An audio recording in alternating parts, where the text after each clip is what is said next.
নমস্কার, আমি ঋতুপর্ণা। শুরু করছি উত্তরের সংবাদ। বিস্তারিত সংবাদের দিকে নজর রাখবো, কিন্তু তার আগে দেখে নেব আজকের বিশেষ সংবাদ। রানীনগর, জলপাইগুড়ি ও হলদিবাড়ি রুট বৈদ্যুতিক ট্রেন চলাচলের জন্য কতটা তৈরি তা খতিয়ে দেখার জন্য পরিদর্শনে এলেন নর্থ ইস্ট ফ্রন্টিয়ার রেলওয়ের principal chief electrical engineer Ravilesh Kumar.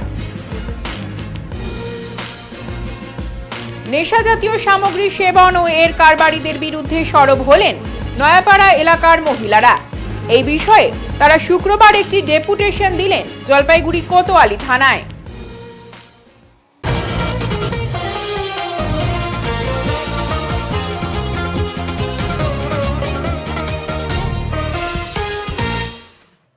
বৈদ্যুতিক ট্রেন চলাচলের কাজ খতিয়ে দেখতে এলেন রেলওয়ের principal chief electrical engineer. Raninagar, Jalpaiguri ও হলদিবাড়ি রুট বৈদ্যুতিক ট্রেন চলাচলের জন্য কতটা তৈরি তা খতিয়ে দেখার জন্য পরিদর্শনে এলেন নর্থ ইস্ট ফ্রন্টিয়ার রেলওয়ের প্রিন্সিপাল চিফ ইলেকট্রিক্যাল ইঞ্জিনিয়ার। শুক্রবার সকালে রানীনগর ও জলপাইগুড়ি টাউন স্টেশন পরিদর্শন করেন তিনি। নতুন বছরেই এনজিপি থেকে রানীনগর, জলপাইগুড়ি ও হলদিবাড়ি রুটে বৈদ্যুতিক ট্রেন চালু করার উদ্যোগ নিয়েছে রেল কর্তৃপক্ষ। ইতিমধ্যেই এই লাইনের বৈদ্যুতিকরণ করা হয়েছে। তা নিয়ে মূলত ক্লিয়ারেন্স ইন্সপেকশন করেন নর্থ ইস্ট ফ্রন্টিয়ার রেলওয়ের principal chief electrical engineer Ravilesh Kumar. তার সঙ্গে রয়েছেন রেল দপ্তরের বিভিন্ন আধিকারিকরা। ইতিমধ্যে এই রুটের বৈদ্যুতিকরণের কাজ প্রায় শেষ হয়ে গেছে। তাই ইলেকট্রিক ট্রেন চালুর বিষয়টি নিয়ে জলপাইগুড়ি টাউন স্টেশন সহ বিভিন্ন স্টেশন এলাকার বৈদ্যুতিক লাইন পরিদর্শন করেন রেল দপ্তরের নর্থ ইস্ট ফ্রন্টিয়ার রেলওয়ের প্রিন্সিপাল চিফ ইলেকট্রিক্যাল ইঞ্জিনিয়ার। পরিদর্শন শেষে তিনি বলেন, বৈদ্যুতিক রেল লাইনের কাজ পরিদর্শনে এসেছে, ছোটখাটো কিছু কাজ ঠিক করতে হবে, তারপর খুব শীঘ্রই এই লাইনে ইলেকট্রিক ট্রেন চলবে। इंस्पेक्शन होने के बाद ही सर्टिफाई किया जाता है कि इस लाइन में गाड़ी चल सकती है इलेक्ट्रिक ट्रैक्शन पे। उसी काम के लिए हम लोग आए हुए हैं। हेडक्वार्टर से पीसी डब्ल्यू साहब आए हैं इंस्पेक्शन करने के लिए। इंस्पेक्शन करने के बाद सब संतुष्ट हो जाएंगे और जो कमियां रहेगी उनको पूरा करने के बाद इस सेक्शन में गाड़ी चलने लगेगी। मैं जनवरी मास में तो चलना ही लगेगा। अगले से 1 हफ्ता 10 दिन के अंदर चालू कर देंगे। सर, यहाँ से अभी कहाँ जाएंगे फिर, और क्या रूट है आज, और कहाँ का इंस्पेक्शन? से रानीनगर से लेकर के हल्दीबाड़ी तक जाना है। तो हल्दीबाड़ी से फिर हमें इलेक्ट्रिक लोगों से गाड़ी चलाकर ट्रायल करना है, जिससे कि पता चल सके कि ये गाड़ी सेक्शन जो है वो फिट है कि नहीं है चलने के लायक। उसके बाद ही कोई सर्टिफिकेशन वगैरह मिलेगा तो इस पर गाड़ी चालू। रानीनगर स्टेशन जाते वक्त जो रास्ता है इसके लिए बहुत ख़राब है, पैसेंजर के जाते वक्त कुछ प्रॉब्लम है, उसके लिए कुछ चिंता करना है। ये जो प्रॉब्लम है कमों में जितने सारे छोटे स्टेशन या ब्रांच लाइनें समूह में है, तो इस साल हम लोगों ने प्रोग्राम बनाया है जो जनरली बजट में जहाँ जहाँ सेंक्शन की ज़रूरत पड़ती है उससे सेंक्शन ले करके हम लोग ये काम धीरे धीरे करके सारा काम को निपटा देंगे। जो कादोबाड़ी हॉल्ट स्टेशन है उनका कोई टिकट से पैसेंजर बहुत उठता है, 3-4 ट्रेन रुकता है, लोकल ट्रेन, और इस लाइन से ट्रेन भी जाता है, कभी कहीं इतना सारा ट्रेन जाता है, लेकिन हॉल्ट स्टेशन का बेहाल अवस्था बहुत ख़राब है। उसमें कोई पैसेंजर खड़ा होकर नहीं सकता है क्योंकि धूप है, भरा कोई पानी का व्यवस्था नहीं, कुछ नहीं है। नहीं है हॉल्ट स्टेशन है, कुछ नहीं है। ऐसे वो भी कंप्लेन है पैसेंजर लोग। कंप्लेन को हम लोगों ने संज्ञान में लिया है। सारा चीज़ तो जैसे ही आप जानते हैं कि बजट के माध्यम से ही किया जाता है। हम लोग प्रोपोजल बना करके भेज रहे हैं। सेंक्शन होने के बाद सारा काम धीरे धीरे विभिन्न जो बजट में विभिन्न संसाधन होते हैं जिसमें अवेलेबल होगा उससे हम लोग करवा देंगे। রেলের কাটিহার ডিভিশনের ডিআরএম কে সামনে পেয়ে নিজেদের সমস্যার কথা তুলে ধরলেন জলপাইগুড়ি স্টেশন বাজার ব্যবসায়ী সমিতির সদস্যরা। আলোচনায় সন্তোষ প্রকাশ করেছেন ব্যবসায়ী সমিতির সদস্যরা। শুক্রবার দুপুরে ডিআরএম এসে পৌঁছান জলপাইগুড়ি টাউন স্টেশনে। উল্লেখ্য, জলপাইগুড়ি টাউন স্টেশন আধুনিকীকরণের স্বার্থে রেলের তরফে স্টেশন বাজার এলাকার ব্যবসায়ীদের একটি বিজ্ঞপ্তি দেওয়া হয়েছিল। গত 21শে ডিসেম্বর কাটিহার ডিভিশনে ব্যবসায়ীদের যোগাযোগ করতে বলা হয়েছিল, আর এতেই উচ্ছেদের আতঙ্কে কার্যত ঘুম উড়ে গিয়েছিল স্থানীয় প্রায় 600 ব্যবসায়ী। তবে জলপাইগুড়ির সাংসদের হস্তক্ষেপে গত 21 তারিখ কাটিহারে ব্যবসায়ীদের যেতে হয়নি। রেলের তরফে যাতে পুনর্বাসনের ব্যবস্থা করা হয় তার দাবি ব্যবসায়ী সমিতির পক্ষ থেকে জানানো হয়েছিল। সাংসদ কথাও দিয়েছিলেন রেলের আধিকারিকদের সাথে এ ব্যাপারে তিনি কথা বলবেন। আজ সাংসদ ডক্টর জয়ন্ত কুমার রায়ের উপস্থিতিতে জলপাইগুড়ি টাউন স্টেশনে ডিআরএম কাটিহার সুরেন্দ্র কুমারের সাথে আলোচনা করেন ব্যবসায়ী সমিতির সদস্যরা। সমিতির তরফে বাদল সরকার বলেন, আমরা সন্তুষ্ট। সাংসদ নিজে উদ্যোগ নিয়ে বিষয়টি দেখেছেন। পাশাপাশি ডিআরএম সাহেবের সাথে আলোচনা করে আমরাও খুশি বলে তিনি জানান। এই বিষয়ে ডিআরএম বলেন, জোর করে আমরা কিছু করছি না, সকলের সাথে আলোচনা করেই রেলের উন্নয়নের কাজ করা হবে। तो ये फुलफिल करेंगे क्या ये लोग इनका व्यवसाय रहेगा इसके साथ डेवलपमेंट के साथ हम लोग क्या सब कदम उठाएंगे ऐसा कुछ सोचा क्या? सब चीज़ को सामंजस्य में रख के और सबके साथ बात करके ही काम करेंगे हम लोग। किसी को छोड़ करके या किसी पे ज़बरदस्ती वाला काम हम लोग कुछ नहीं करेंगे, सबके साथ मिलजुल कर ही काम करेंगे। আজকে প্রথমত আমাদের সাংসদ আমাদের আগেই বলেছিলেন যে আমি স্টেশন বাজারে গিয়ে সমস্ত জমি দেখব, কোন জমি কিভাবে আছে, কতখানি জায়গা ফাঁকা আছে। উনি কথা মতো আসছেন এবং আমাদের সঙ্গে নিয়ে সমস্ত বাজার পরিক্রমা করলেন, পরিক্রমা করে সমস্ত জমি দেখলেন। দেখার পর উনি আশ্বস্ত করলেন, ঠিক আছে আমরা জলপাইগুড়ির উন্নয়নও চাই, সঙ্গে আপনাদের একটা পূর্ণ চিন্তা আমি করছি, কি করা যায় দেখি। আমরা ডিআরএম কাছেও আসলাম এবং ডিআরএম কাছে আমরাও করজোরে আবেদন করলাম যে আমরা স্টেশন বাজারে 68 সালের পরের থেকে এখানে আমাদের একমাত্র ব্যবসা করে আসছি। স্টেশন বাজারই আমাদের একমাত্র রুটি রুজি এবং আমরা স্টেশন বাজারে শুধু 600 দোকানদার না, এর সাথে আমাদের 600 পরিবার যুক্ত। এই আবেদনটা আমরা ডিআরএম সাহেবের কাছে রাখলাম যে আপনি অন্তত এই 600 দোকানদারকে বাঁচিয়ে রাখার দায়িত্ব আপনার।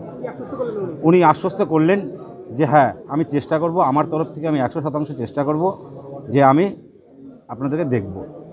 একটা ডুয়েল ভিজিট একটা করবো আমরা একসাথে মিলে, এবং সেক্ষেত্রে ওনাদের কথা ইনারা যারা বলছেন তাদের কথা উনি শুনবেন, ওটাও বলেছিলাম ওনাকে। তো আজকে রেলের উচ্চপদস্থ আধিকারিক উনি DRM divisional railway manager mister Singh, হ্যাঁ সুনীল কুমার সিং, সুনীল কুমার, মিস্টার সুনীল কুমার, সুরেন্দ্র কুমার, মিস্টার সুরেন্দ্র কুমার আছেন ডিআরএম সাহেব কাঠিয়ার। তো উনি ওনাকে বলেছিলাম যে একসাথে তাহলে আমরা একটু দেখে নিই, জায়গাটা সম্বন্ধে জানি, এবং সাথে সাথে ওনাকে এখানকার যারা আমার কাছে আপিলটা করেছেন তারা ওনাকেও জানান, তাহলে সেই অনুযায়ী পরবর্তীতে ওনারা ব্যবস্থা নিতে পারবেন। এটা এক। এবং 2 নম্বর কথা হচ্ছে যে এখানকার আবার নাগরিকের থেকেও বলেছিল যে ডেভেলপমেন্টটা যাতে হয়, তার ডেভেলপমেন্টটা যাতে মানে কীভাবে করা যায় সেটা একটু দেখবেন, কারণ এটার উপর এখানকার জলপাইগুড়ির মানুষ অনেক দিনের আশা আকাঙ্ক্ষা যে জলপাইগুড়ি পিছিয়ে আছে, মানে জলপাইগুড়ি একটা ডিভিশনাল টাউন, একটা কি বলবো একটা আলাদা হেরিটেজ আছে এই জলপাইগুড়ির। এই স্টেশনে তো নেতাজি সুভাষচন্দ্র বোসের মতো মানুষেরও একটা আছে, স্মৃতি বিজড়িত স্টেশন এই স্টেশন। তো সেরকম জায়গায় দাঁড়িয়ে থেকে এখন আমাদের তো ডেভেলপমেন্টের কাজ তো রোখা যাবে না। তো এই অবস্থায় কীভাবে কি করা যায় সেটা নিয়ে আমি ওনার সাথে একটা দেখানোর একটা মিট করার একটা ব্যবস্থাও যেমন করলাম, সাথে সাথে ওনার সাথে এখন একটু বসবো, আবার ভবিষ্যতেও বসবো, এবং আমি নাগরিকদের সবার মতামত নিয়েই একটা কিভাবে করা যায় এবং কিভাবে করলে এই ইমপ্লিমেন্টেশনটা হয়, মানে এখানকার যাতে ডেভেলপমেন্টের কাজটাও হয়। দেখুন একটা রেলওয়ের তরফ থেকে যখন এভিকশনের নোটিশটা দেওয়া হয় এখানকার যারা দোকানদার আছে ইত্যাদি ছোটো ছোটো দোকানদার, তখন তারা আমার কাছে আসেন এবং তারা অনেক দিন ধরে এখানে ওনাদের বক্তব্য অনুযায়ী 68 সালের থেকেই ওনারা এই বাজারটা করে এসছে। Naturally large number of around 500-600 families আর ডিপেন্ডেন্ট অন, মানে এইটার উপর ডিপেন্ড হয়ে আছে। এবার তো সেই জন্য যখন তারা এসেছিল তখন আমি ব্যাপারটাকে নিয়ে ভাবি, কারণ আমরা অমৃত ভারত স্টেশনের জন্য রেল দপ্তর থেকে সিলেক্ট করা হয়েছে একটা টাউনের মধ্যে দুটো স্টেশনকে। এটা আমাদের জলপাইগুড়িবাসীর কাছে একটা বিরাট সুখবর। এই জলপাইগুড়ি রোড এবং জলপাইগুড়ি টাউন, শুধু মানে টাউনের মধ্যেই দেখুন দুটো বড় বড় স্টেশন এখানে ডেভেলপমেন্ট হচ্ছে, এবং এটাকে করে একটা হিউজ চেঞ্জ, গ্রস চেঞ্জ হবে বলে আমার একটু মনে হয়। তো এখন এই অবস্থায়, এবং কিন্তু যখন এই এভিকশনের নোটিশটা পেল, ন্যাচারালি ওনারা করবেনও সেটা, কারণ ডেভেলপমেন্টের জন্য ওনাদের করতে হবে, জমি লাগবে। নতুন শিক্ষাবর্ষে প্রাথমিক স্কুলগুলোতে ভর্তির প্রক্রিয়া শুরু জলপাইগুড়িতে। প্রাথমিক স্কুলগুলিতে নতুন শিক্ষাবর্ষের ভর্তির প্রক্রিয়া শুরু শহর জলপাইগুড়িতে। 2024 শিক্ষাবর্ষে প্রাথমিকে ভর্তির জন্য লটারি অনুষ্ঠিত হলো শুক্রবার জলপাইগুড়ি ফণীন্দ্রদেব প্রাথমিক বিদ্যালয়ে। অভিভাবক অভিভাবিকাদের উপস্থিতিতে সুষ্ঠুভাবে লটারি প্রক্রিয়া সম্পন্ন হয়। এদিন এই বিদ্যালয়ে লটারির মাধ্যমে মোট 100 জন ছাত্রকে নেওয়া হবে বলে জানান ভারপ্রাপ্ত প্রধান শিক্ষক সুব্রত সিংহ। তিনি আরো বলেন, স্কুলে প্রাক প্রাথমিকে যাতে ছাত্রদের ভর্তির সমস্যা না হয় তার জন্যই এই লটারি প্রক্রিয়া। ক্যাটাগরি হিসেবে লটারি করা হয়েছে। 100 জনের মধ্যে সাধারণ ছাড়াও সংরক্ষণ তালিকা থাকছে। SC 22%, ST 6%, OBC A 10%, OBC B 7%, বিশেষ চাহিদা সম্পন্ন 3%, অর্থনৈতিকভাবে পিছিয়ে পড়া 10%। এদিনের এই লটারি প্রক্রিয়ায় উপস্থিত ছিলেন জেলা প্রাথমিক বিদ্যালয় শিক্ষা সংসদের চেয়ারম্যান লক্ষ্যমোহন রায় সহ বিদ্যালয়ের শিক্ষকরা। আজকে মূলত 2024 শিক্ষাবর্ষে প্রাক প্রাথমিকের লটারি অনুষ্ঠিত হচ্ছে। তার মধ্যে টোটাল 100 নেওয়া হবে। তার মধ্যে এসসি হচ্ছে 22%, 22 জন, ST 6%, OBC A 10%, OBC B 7%, physically handicap 3% এবং অর্থনৈতিকভাবে পিছিয়ে পড়া 10%, আর বাদ বাকি জেনারেল। প্রথমে আমরা SC, ST, OBC A, OBC B, হ্যাঁ, ডাব্লিউসি সবগুলো একসঙ্গে প্রথমে মিক্সড হয়ে আর কি লটারিতে 42 জনকে নিব। তারপরে ওয়েটিং কিছু রাখবো। তারপরে এসসিদের কোটা অনুযায়ী এসসিদের ক্ষেত্রে লটারি হবে। আমাদের উপস্থিত ছিলেন আমাদের সমস্ত শিক্ষকরা আছেন এবং ডিপিএসসি চেয়ারম্যান শ্রী লক্ষ্যমোহন রায় উপস্থিত ছিলেন। গার্জিয়ানরা কি উপস্থিত আছেন? হ্যাঁ, গার্জিয়ান, সমস্ত গার্জিয়ানরা উপস্থিত আছে। এটা কি গার্জিয়ানদের সকলের সামনে? হ্যাঁ, সকলের সামনে অনুষ্ঠিত হচ্ছেন স্বচ্ছভাবে। নির্বাচন। কত সিট আছে বলুন? কতজন? টোটাল 100 সিট আছে। আপনার নাম আর পরিচয়? আমি সুব্রত সিংহ, ভারপ্রাপ্ত প্রধান শিক্ষক, ফণীন্দ্রদেব প্রাথমিক বিদ্যালয়। নেশা জাতীয় সামগ্রী সেবন এবং এর কারবারিদের বিরুদ্ধে এবার সরব হলেন এলাকার মহিলারা। নেশা জাতীয় সামগ্রী সেবন ও এর কারবারিদের বিরুদ্ধে এবার সরব হলেন এলাকার মহিলারা। এর বিরুদ্ধে উপযুক্ত ব্যবস্থা গ্রহণের আর্জি জানিয়ে থানার দ্বারস্থ হলেন তারা। অভিযোগ, জলপাইগুড়ি সদর ব্লকের খড়িয়া গ্রাম পঞ্চায়েতের অন্তর্গত নয়াপাড়ায় দীর্ঘদিন থেকেই ব্রাউন সুগার কারবারি ও সেবনকারীদের দৌরাত্ম্য। এর ফলে যুব সমাজ ক্ষতিগ্রস্ত হওয়ার পাশাপাশি পরিবেশ নষ্ট হচ্ছে বলে অভিযোগ। অবিলম্বে যাতে এই বিষয়ে প্রয়োজনীয় পদক্ষেপ নেওয়া হয় তাই শুক্রবার জলপাইগুড়ি কোতোয়ালি থানায় একটি ডেপুটেশন তুলে দেওয়া হয় এলাকার মহিলা সমিতির তরফে। আইসি বললেন যে আমরা অবশ্যই স্টেপ নেব। হাতে সাথে উনি হোয়াটসঅ্যাপে নিয়ে ওনার যে অফিসারদের দেওয়ার জন্য কথা সেটা উনি পাঠিয়ে দিলেন। স্টেপ নেওয়া শুরু হয়ে গেছে। ওনার কাছে আমরা 7 দিন টাইম দিয়েছিলাম। আমরা বলেছি যে 7 দিনের মধ্যে যদি না হয় তাহলে পরে কিন্তু আমরা বৃহত্তর আন্দোলনে যাব। তখন উনি বলছেন ঠিক আছে, আমি এখনই আমি আপনাদের সামনে দেখুন আপনি স্টেপ নিচ্ছি, আমি আমার লোক পাঠিয়ে দিচ্ছি, আশা করি এটা সফল হবেন। আর যদি পরবর্তীতে উনি থাকবেন না বললেন, আমি ট্রান্সফার হয়ে যাচ্ছি, পরবর্তীতে যে অফিসার আসবেন তার ওনার নাম্বার আমাদেরকে দিয়ে দিলেন, ওনার সঙ্গে যোগাযোগ করতে বললেন। আমরা আশা করছি ওনার কথাতে যেটুকু আশ্বস্ত হলাম, যাতে বুঝতে পারলাম যে উনি আমাদের কাজটা করা শুরু করে আজকের থেকেই শুরু করে দিলেন। আগামীতে আমরা দেখি কতদূর কি হয়। কারণটা কি হয়েছে বলুন তো? কারণটা হচ্ছে আমাদের নয়াপাড়া যে এলাকাটা, সেই এলাকাটায় প্রচণ্ডভাবে ড্রাগ বিক্রি হচ্ছে। সেইখানে সে কয়েকজন বিক্রি করছে এবং এলাকাটা ভীষণভাবে মানে ক্ষতিগ্রস্ত হচ্ছে। অল্প বয়সের ছেলেপেলেরা স্কুল কলেজ বাদ দিয়ে বাড়ির থেকে জিনিসপত্র চুরি করে সেগুলো বিক্রি করে ড্রাগের নেশা করছে। সেই এলাকার মারা বাবারা ভীষণভাবে ক্ষতিগ্রস্ত, মহিলারা ক্ষতিগ্রস্ত। সেই জন্য আমরা মহিলা সমিতিগতভাবে আজকে আমরা আইসিকে ডেপুটেশনটা দিই। আমার নাম কাকুলি হাসি। রাম মন্দির উদযাপন কমিটির প্রচার শুরু জলপাইগুড়িতে। আগামী 22শে জানুয়ারি অযোধ্যায় নবনির্মিত রাম মন্দিরের শুভ সূচনা হতে চলেছে। আর তার আগেই জলপাইগুড়িতে শুরু হয়েছে প্রচার। শ্রীরাম জন্মভূমিতে নবনির্মিত মন্দিরে ভগবান শ্রীরামচন্দ্রের নতুন বিগ্রহ মন্দিরের গর্ভগৃহে স্থাপন করে প্রাণ প্রতিষ্ঠা করা হবে। এই উপলক্ষে সমগ্র অযোধ্যা নগরীতে অভূতপূর্ব আনন্দের পরিবেশ তৈরি হয়েছে। জলপাইগুড়িতে এর কাজও শুরু হয়ে গেছে। জলপাইগুড়ি পৌরসভার বিভিন্ন ওয়ার্ডে জলপাইগুড়ি রাম মন্দির প্রতিষ্ঠাতা উদযাপন কমিটির তরফে এদিন রামচন্দ্রের বিভিন্ন লিফলেট বিতরণ করা হয়েছিল। পাশাপাশি অযোধ্যা মন্দিরের প্রচার সকলের মধ্যে তুলে ধরার জন্যই আজকের এই কর্মসূচি বলে জানা গেছে।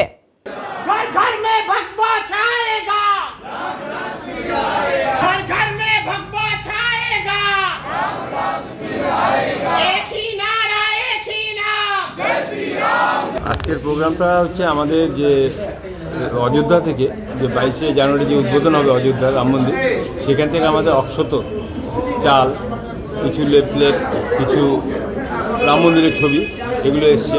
আমরা প্রত্যেকটা ওয়ার্ডে 25টা ওয়ার্ডে আমরা এগুলো আজকে বিতরণ করে দিচ্ছি। এরা নিয়ে প্রত্যেকটা বাড়ি বাড়ি অভিযান করবে। এই অক্ষত চাল, লিফলেট এবং ছবি, রাম মন্দিরের ছবি প্রত্যেকটা বাড়ি বাড়ি প্রত্যেকটা বাড়িতে পৌঁছবে। করার কারণ হচ্ছে যে আজকে আমাদের যে রাম মন্দিরের যে রামের আজকে সেদিন প্রাণ প্রতিষ্ঠা হবে, সেই উপলক্ষে রামকে সবার মনে যেন একটা স্থান পায়। হ্যাঁ, যদিও স্থান আছে, সেটা যেন আরও ব্যাপকভাবে প্রত্যেকটা মানুষ যেন জানতে পারে যে রাম হচ্ছে পুরুষোত্তম রাম, আমাদের সকলের অন্তরে আছে। হ্যাঁ, তিনি আমাদের মধ্যে সকলের মধ্যে বিরাজ করছেন। তাই আজকে তারই আরও ব্যাপকভাবে তার প্রচার করবার জন্য আমরা এটা করছি। সেই রাম মন্দিরের ছবি। আপনার নাম আর পরিচয়? সন্তোষ সাহা। কোন দায়িত্বে আছেন? আমি এই যে রাম মন্দির যে উদযাপন কমিটি হয়েছে জলপাইগুড়ি নগরে, হ্যাঁ, নগরের প্রমুখ হিসেবে আছি। উত্তরের সংবাদে এখন সময় বিরতির, সঙ্গে থাকুন, ফিরে আসছে আরও সংবাদ নিয়ে। সব সময় সব দিকের সব খবর পেতে সাবস্ক্রাইব করুন, বেল আইকনটি প্রেস করে আপডেট থাকুন।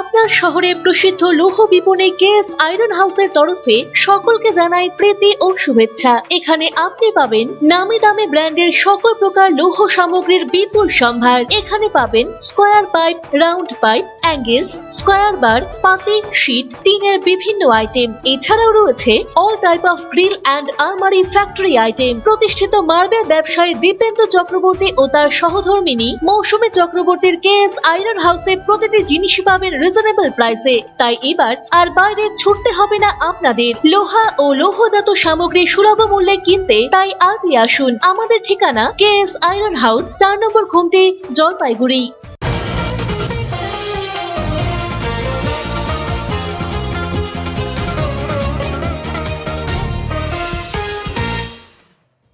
দাম কমেছে পেঁয়াজের, তাই খুশির আবহ ক্রেতাদের মধ্যে। অনেকটাই দাম কমেছে পেঁয়াজের। নাসিকের থেকে আসা পেঁয়াজের দিনবাজারের পাইকারি বিক্রেতারা বলছেন পেঁয়াজের দাম এখন 17 থেকে 20 টাকা, যা বাজারে বিক্রি হচ্ছে 25 থেকে 30 টাকা দরে। তাই দাম কমাতে কিছুটা হলেও স্বস্তির নিঃশ্বাস ফেলছেন মানুষ। কারণ কয়েকদিন আগে পেঁয়াজের দাম হয়েছিল 80 থেকে 100 টাকা কেজি, কিন্তু সেটা এখন 25 থেকে 30 টাকা দরেই বাজারে মিলছে।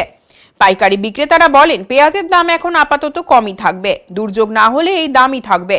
বাজারে এখন পেঁয়াজ 25 টাকা কেজি দরে বিক্রি হওয়াতে খুশি সাধারণ মানুষ। দাম কমার জন্য কেউ কেউ 1 থেকে 2 কেজি পেঁয়াজ কিনে নিয়ে যাচ্ছেন বাড়িতে। এর আগে তো অনেকটা দামই কিনতে খুবই খুশি, এরকম কমে গেলে পরে আরেকটু যদি কমে আরো ভালো। এখন কত করে কিনছেন? 30 টাকা কিলো। 30 টাকা। এর আগে কত করে কিনছেন? এর আগে 50 টাকা, 60 টাকা। আশা করছেন এটা থাকবে? হ্যাঁ, মানে এই দাম থাকবে আশা করছেন? আবার বাড়তে পারে, বলা তো মুশকিল। মাঝে মাঝেই তো পশ্চিমী ঝঞ্ঝা, এই ঝড় বৃষ্টি বেড়ে যাচ্ছে। বাজারে দেখা যাচ্ছে যে 40 টাকা কেজি পেঁয়াজ বিক্রি করছে। কি মনে হয়, আপনারা তো খুচরো বিক্রেতা, পাইকারি বিক্রেতা, আপনারা পাইকারি বিক্রেতা, কি মনে হয়? বাজার হট করে একবার কাইটে গেছে, আর যারা দোকানদাররা ওদের কাছে স্টকের মাল রয়েছে, তো ওরা তো আর কত লস করে বেচবে। ওদের আগের মাল আছে বলে বেচতেছে এখন ওই দামে। আর বর্তমান কত করে? বর্তমান গদিতে 25 টাকা থেকে নিয়ে 18 টাকা অবধি পেঁয়াজ আছে, বড় দানা ছোট দানা মিলায়। আর বিক্রি দাম বললাম আপনাকে, বিক্রি দাম। হ্যাঁ। আচ্ছা আচ্ছা, কালকে পেঁয়াজের দাম আস্তে আস্তে কমছে? হ্যাঁ, এর থেকে আর কত কমবে? নাসিক থেকে আসতে খরচা আছে 8 টাকা 9 টাকা। নরমাল হয়ে গেছে মানে এখন কি পেঁয়াজ অ্যাভেলেবল? হ্যাঁ, অ্যাভেলেবল হয়ে গেছে। শিলিগুড়ি দেখা যাচ্ছে অনেকটাই কম। না না, এগুলোই দাম চলছে শিলিগুড়ি, 15 টাকা 16 টাকা। শিলিগুড়ি থেকে জলপাইগুড়ি আনতে তো 2 টাকা খরচ আছে, তো এখানে বাজার ঠিকই আছে। নরমাল বাজার, নরমাল নরমাল বাজার, একদম নরমাল। মানে কেউ সাধারণত কত হলে বিক্রি করতে পারে? 30 টাকা খুচরা বেচবে, এর বেশি পারবে না। এখন ওদের আগের কেনা আছে, ওই জন্য একটু বেশি দামে বেচতেছে। আর আগামী কয়েকদিনের মধ্যে কি নরমাল? আরো নরমাল হবে। জলপাইগুড়িতে দুয়ারে সরকার শিবির প্রদর্শনে অ্যাডিশনাল চিফ সেক্রেটারি। জলপাইগুড়ি জেলার দুয়ারে সরকার শিবির পরিদর্শনে অ্যাডিশনাল চিফ সেক্রেটারি। জেলার কয়েকটি ব্লকের দুয়ারে সরকার শিবির পরিদর্শন করে শুক্রবার দুপুরে ধূপগুড়ি ব্লকের গাদং 1 নম্বর গ্রাম পঞ্চায়েতে দুয়ারে সরকার শিবিরে আসেন পশ্চিমবঙ্গ সরকারের additional chief secretary Subrata Gupta. এদিন তার সঙ্গে ছিলেন অতিরিক্ত জেলা শাসক তেজস্বী রানা, স্মৃতি সুব্বা, ধূপগুড়ির বিডিও জয়ন্ত রায়, ধূপগুড়ি পঞ্চায়েত সমিতির সভাপতি অর্চনা সূত্রধর সহ অনেকে। এদিন তিনি গাদং হুজুরিয়া মাদ্রাসার মাঠে হওয়া শিবিরে গিয়ে প্রতিটি দপ্তরে থাকা কর্মীদের সঙ্গে কথা বলেন। পাশাপাশি জানতে চান এদিন কতজন দুয়ারে সরকার শিবিরে এসেছেন। বিশেষ করে তিনি কথা বলেন স্বনির্ভর গোষ্ঠীর মহিলাদের সাথে। স্বনির্ভর গোষ্ঠীর মহিলারা জানান স্বনির্ভর হতে তারা বিভিন্ন ধরনের কাজ শুরু করেছেন। এরপর চিফ সেক্রেটারি তাদের কাছে জানতে চান সরকারি কোনো সুবিধা বা এই বিষয়ে কোনো ট্রেনিং নিয়েছেন কিনা। এরপর তাদেরকে আরও ট্রেনিং ও সরকারি সুযোগ সুবিধা দেওয়ার ব্যবস্থা করা হবে বলে জানান। এদিন দুয়ারে সরকার শিবিরে গিয়ে নিজের প্রেশারও মাপেন চিফ সেক্রেটারি। মহিলা স্বনির্ভর গোষ্ঠীর মহিলারা চিফ সেক্রেটারির সঙ্গে কথা বলে ভীষণ খুশি। তারা বলেন ট্রেনিংয়ের ব্যবস্থা সহ সরকারি সুযোগ সুবিধা দেওয়া হবে বলে জানিয়েছেন চিফ সেক্রেটারি। আমরা এতে ভীষণ খুশি, এর ফলে অনেকে স্বনির্ভর হতে পারবে। এদিকে সমস্ত দপ্তরের কর্মীদের সাথে কথা বলার পর সাংবাদিকদের মুখোমুখি হয়ে তিনি বলেন এতদিন ধরে দুয়ারে সরকার শিবিরের মাধ্যমে প্রচুর মানুষ বিভিন্ন ধরনের সরকারি সুযোগ সুবিধা পেয়েছেন।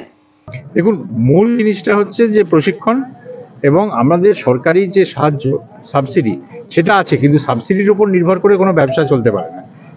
ব্যবসা নিজের পায়ে দাঁড়াতে হবে, কিন্তু সেই ব্যবসা নিজের পায়ে দাঁড়ানোর জন্য যে ধরনের প্রশিক্ষণ দরকার, যে ধরনের মার্কেট স্টাডি দরকার, ওদের বাজারটা বুঝতে হবে যে ব্যবসায় ওনারা ঢুকছেন সেই ব্যবসার কতটা চাহিদা আছে বাজারে। তো এই জন্য যে সমস্ত সাহায্যগুলো দরকার সেটা আমাদের জেলা প্রশাসন থেকে, আমাদের ডিআরডি সেল থেকে তাদের দেওয়া হয়, আরও দেওয়া হবে ভবিষ্যতে।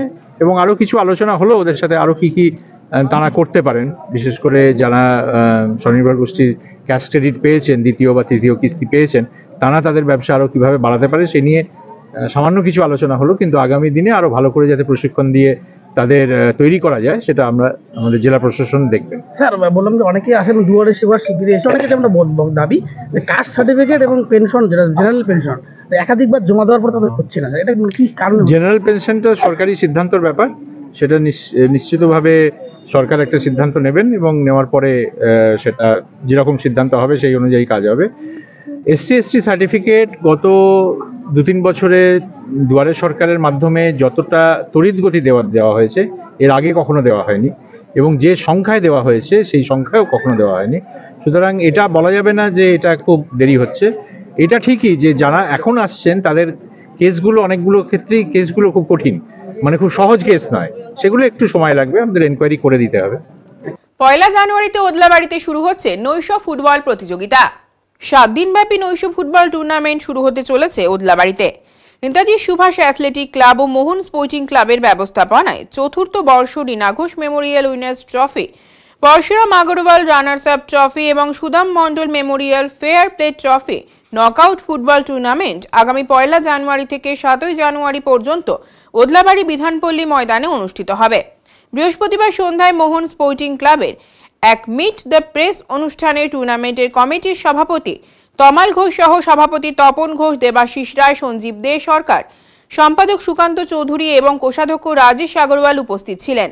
সভাপতি তমাল ঘোষ বলেন 8টি দলের এই টুর্নামেন্টে অংশগ্রহণ করবে অ্যাডামাস ইউনাইটেড কলকাতা, মিলন সমিতি Kolkata, friends sports club Rangpur, Bangladesh, Sikkim police, Georgian FC Kalimpong, United FC Darjeeling, ভুটানের জাতীয় দলের খেলোয়াড় সমৃদ্ধ থিম্পু, রাভেন FC এবং গতবারের রানার আপ দল গ্লোবাল FC। ইতিমধ্যে টুর্নামেন্টের প্রস্তুতি প্রায় অন্তিম পর্বে পৌঁছে গিয়েছে বলে জানিয়েছেন তমাল। আর এখানে সিকিমের থেকে আমাদের সিকিম পুলিশ আসছে, ডুয়ার্সে 4টে খেলবে আমাদের এখান থেকে, যারা হিলে ভালো ভালো নাম করা যে ক্লাবগুলা। দার্জিলিং FC আসছে, কালিম্পং FC আসছে, এখানে ভুটান একটা একাদশ আসবে যার মধ্যে জাতীয় প্লেয়ারও থাকবে, খেলবে এখানে। আসাম গ্লোবাল FC আসছে, আমাদের এখানে বাংলাদেশ খুব ভালো একটা টিম আসবে। আর কলকাতা সুরুচি সংঘ, কলকাতার থেকে মিলন সমিতি এখানে এসে আসবে। তো আমাদের যে এত ভালো ভালো ইয়েগুলা আমরা নিয়ে আসছি, আমরা গর্বিত করি যে আমাদের ক্লাবের সমর্থকদের, নেতাজি সুভাষ অ্যাথলেটিক ক্লাব, মন স্পোর্টিং ক্লাবের সবাই মিলে আমরা যে আশা নিয়ে খেলা খেলছি, আমরা আশা রাখবো যে এই খেলাটাকে আরও উচ্চ পর্যায়ে যাবে এবং আগামী দিনে আমাদের এখান থেকে, আমাদের ডুয়ার্সের থেকে আরও প্রতিভা তৈরি হবে। তার জন্যই ফুটবলটাকে আমরা জনপ্রিয়তা করার জন্য এবারকার মানে 4 বারের যে এবার হচ্ছে, এবার প্রতিযোগিতায় যেটা এর আগে বিমল ঘোষ নামে পরপর 3 বার হয়েছিল, এবার Rina Ghosh memorial running runners trophy হচ্ছে, উইনার্স ট্রফি হচ্ছে। আর Parshuram Agarwal running runners up trophy এবং Sudam Mandal fair play trophy আমাদের হবে 1 তারিখ থেকে শুরু এবং 7 তারিখে শেষ হবে। আমাদের এখানে সবাইকে আসার জন্য আমি মানে এখানে আসার জন্য সবাইকে বলছি এবং ডুয়ার্সবাসীকে আবার প্রত্যেকবার যে আমাদেরকে সমর্থন জানিয়েছে, এবারও যাতে শান্তিপূর্ণভাবে করতে পারি সেই আশাই সবার কাছে রাখছি। উত্তরের সংবাদে এখন সময় বিরতির, সঙ্গে থাকুন, ফিরে আসছে আরও সংবাদ নিয়ে। সব সময় সব দিকের সব খবর পেতে সাবস্ক্রাইব করুন, বেল আইকনটি প্রেস করে আপডেট থাকুন।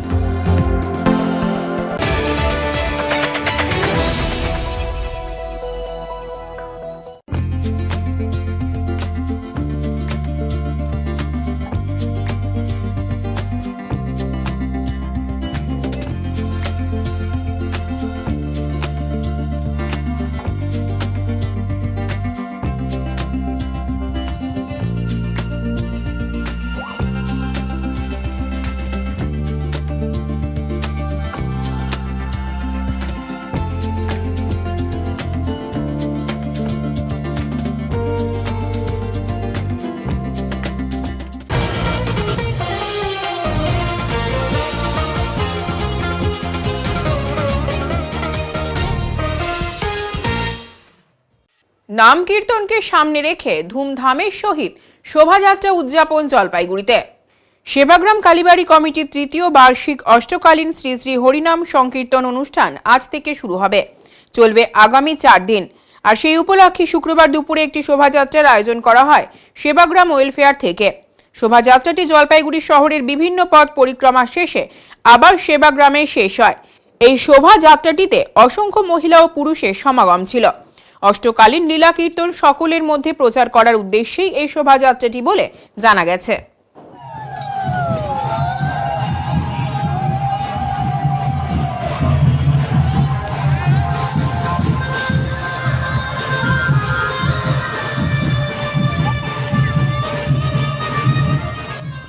এখন আবহাওয়ার সংবাদ।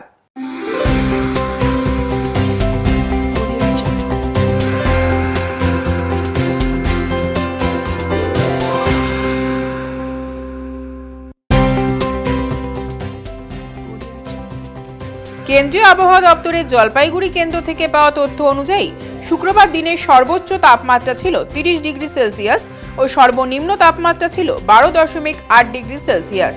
গত 24 ঘন্টায় কোনো বৃষ্টিপাত হয়নি। শেষ করার আগে আজকের বিশেষ সংবাদ আরো একবার।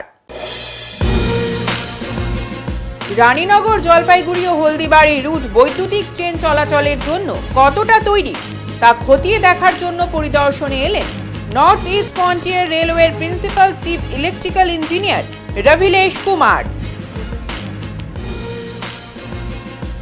নেশাজাতীয় সামগ্রী সেবন ও এর কারবারিদের বিরুদ্ধে সরব হলেন নয়াপাড়া এলাকার মহিলারা। এই বিষয়ে তারা শুক্রবার একটি ডেপুটেশন দিলেন জলপাইগুড়ি কোতোয়ালি থানায়। উত্তরের মন পরিবেশিত উত্তরের সংবাদ এখনকার মতো এই পর্যন্তই। নমস্কার।